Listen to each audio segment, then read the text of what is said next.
Did you know that the month of May is Better Speech and Hearing Month? And new on noon, we're on your side with ways that you can protect your hearing.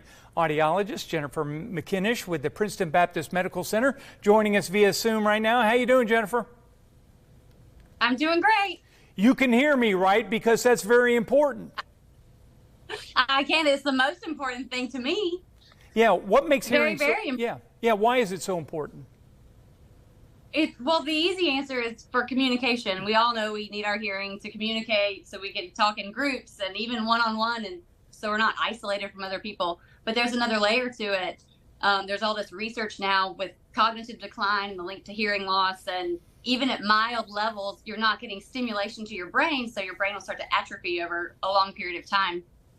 So we want to communicate, but we also want to keep our brain functioning. Yeah. Now, we were just showing right there some lists of reasons on how to improve your hearing and keep it strong. Go over that for us, and we'll put that back up real quick. Well, I'm not exactly sure what your screen is showing. Get a baseline hearing test, getting a baseline hearing test.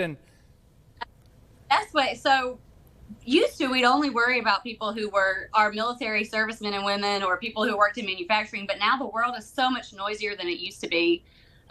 There's some studies that come out from the World Health Organization that says that people ages 12 to 35, 50% of them are at high risk for noise exposure, and that's because of personal amplifying devices. So the most important thing you can do is be aware of all the noises around you, but also go in and get your yearly hearing test. Just like you go get your eyes examined. Previously, we would say do it when you're 50, do it when you're 60, but now really they recommend you do it when you're 30. Yeah. So you mentioned some noises, be aware of them, but there are some noises that can be hazardous to you. What are those that people need to know about in case there's some risks there? Well, mostly the personal amplifying devices are the newest coming on the scene, and I wouldn't say don't use AirPods, don't use earbuds. I don't think that's realistic. But if you stay on top of it, if you are aware of all the noises that are around you, go to the concerts, enjoy your music, but get your hearing examined every year. That way you stay on top of it and you know what's going on with your body. Are there signs of hearing loss other than, is it gradual or what? What are the signs? Hearing loss is very often gradual. Most of the time it happens, people sound like Charlie Brown's teacher when you're in a big group. You can't understand the S sound or the H sound. Sometimes the ringing will start. You'll get a little bit of ringing or buzzing in your ear. Don't ignore that. That's an early sign of hearing loss.